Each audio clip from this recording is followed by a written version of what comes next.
Assalamualaikum warahmatullahi wabarakatuh. Alhamdulillahirrabbilalamin. Wassalatu ala nabiyyina Muhammadin wa ala alihi wa ashabihi wa sallam taslima. Amma ba'du. Alhamdulillah, pada kesempatan kali ini Kang Ahya akan berbagi kepada teman-teman apa sih bahaya daripada riba itu sendiri. Riba merupakan perkara yang terjadi dalam hal muamalah kita sehari-hari. Tujuannya riba adalah untuk mencari keuntungan sehingga menghalalkan segala bentuk cara. Sedangkan dalam muamalah syariah itu ada aturan-aturannya yang kita sendiri harus berlindung daripada penyakit-penyakit riba itu sendiri. Riba itu apa aja sih bahayanya? Mensifati sifat tamak, kikir terhadap diri sendiri dan lingkungannya. Orang yang bergelut di bidang jasa riba itu akan untuk dirinya sendiri dia tidak akan perhatikan, apalagi untuk orang lain. Dalam kehidupan sehari-hari, pelaku riba itu tidak akan memperhatikan bagaimana kondisi orang yang berhubungan dengan dia. Sebagai contoh, ketika kita pinjam kepada misalnya leasing, kepada perbankan, apa yang akan kita dapati ketika ekonomi turun, pendapatan turun, PHK turun, ia tidak akan pandang. Sehingga yang minta adalah pembayaran kelancaran angsuran yang ia peroleh. Contohnya misalnya 1 bulan angsuran 1 juta. Ketika kita bekerja sama dengan jasa riba, maka tiap bulan kita harus membayar 1 juta. Jika telat pembayaran, maka dibebankan lagi denda lagi dan keuntungan lagi. Denda misalnya 0,5% dari nilai angsuran.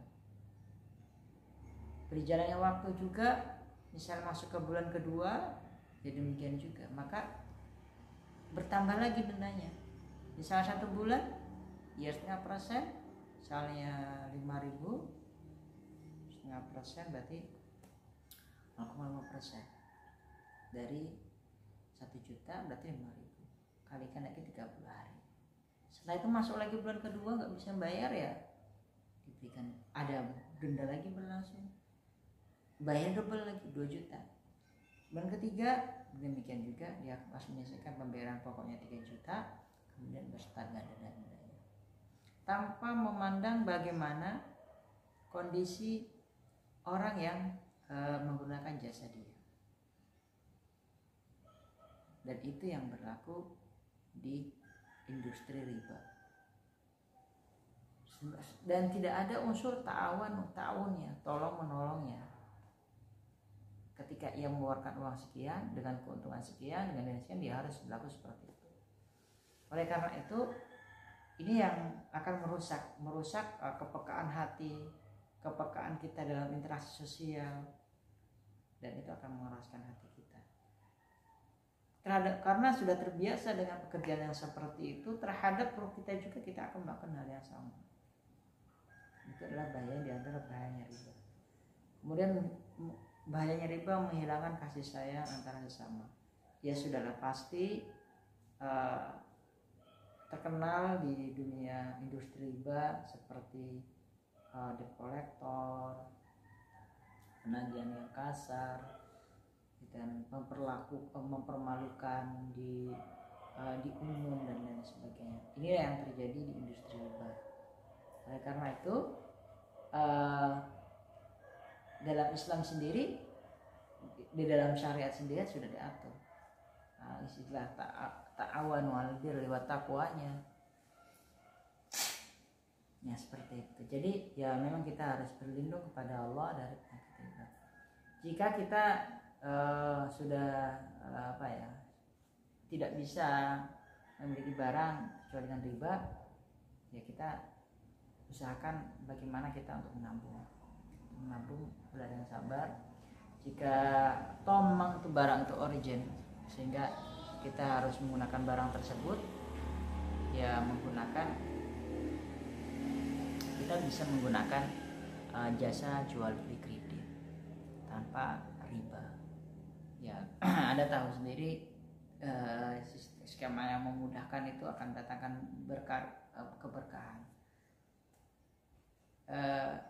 Orang-orang kaya, orang-orang motivator di dunia juga mengatakan kalau kita memberikan kemudahan ke orang lain, maka dia akan mendapatkan kemudahan dalam bisnisnya.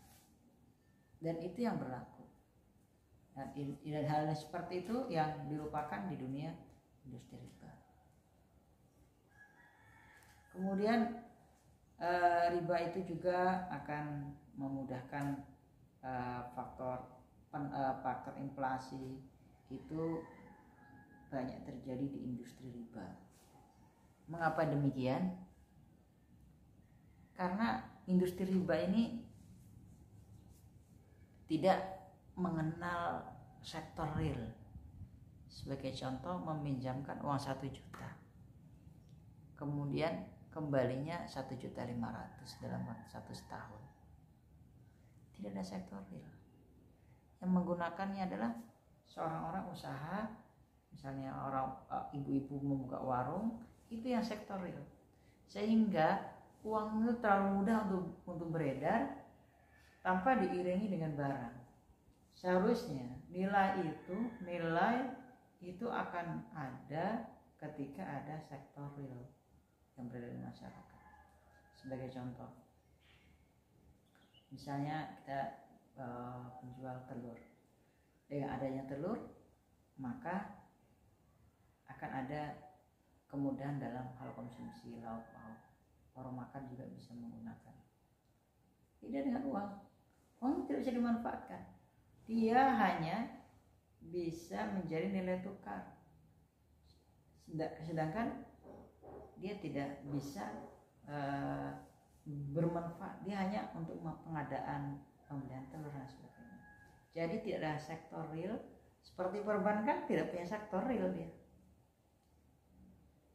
Dia untung, dan perbankan tidak pernah akan rugi. Karena apa? Karena dia bermain di non sektor real. Sedangkan di industri pedagang dia main di sektor real. Pengadaan sandang pangan, bahan-bahan pokok, pakaian. Nggak adanya itu, maka banyak hal-hal yang terlibat di dalamnya sehingga sektor ekonomi semakin maju. Oleh karena itu, semakin tinggi jasa riba, maka akan semakin rusak perekonomian. Oleh karena itu, syariah memberikan solusi bagi kita, yang kita akan mengembangkan biakan uang yang kita miliki, maka larilah di sektor real. Maka dengan diadakan dengan tijarah, perdagangan. Dengan perdagangan tersebut akan banyak yang terlibat dalamnya, sehingga sektor ekonomi itu akan berputar. Ada jasa, maka ada. Dan muamalah kan dalam syariat, muamalah itu dalam muamalah kita ada untuk memudahkan kita dalam manusia, masyarakat dalam menunya kehidupan. Kayak misalnya dagang makanan, dagang pakaian, dan dagang lain sebagainya, kan ada sektor real. Dan itu yang tidak dimiliki di industri peribaan atau industri jasa riba. Ya, itu yang terjadi. Kita menemukan banyak di lapangan seorang yang punya usaha yang maju, ketika ia sudah menggunakan jasa riba, usahanya sepertinya naik, namun dia sebenarnya turun. Mengapa? Ketika misalnya pinjam 100 juta, itu bulan depan dia sudah membayar. Secara dia bisa produksi banyak, namun dia secara secara keuntungan dia turun, karena modal itu akan tergerus dengan pembayaran yang ada.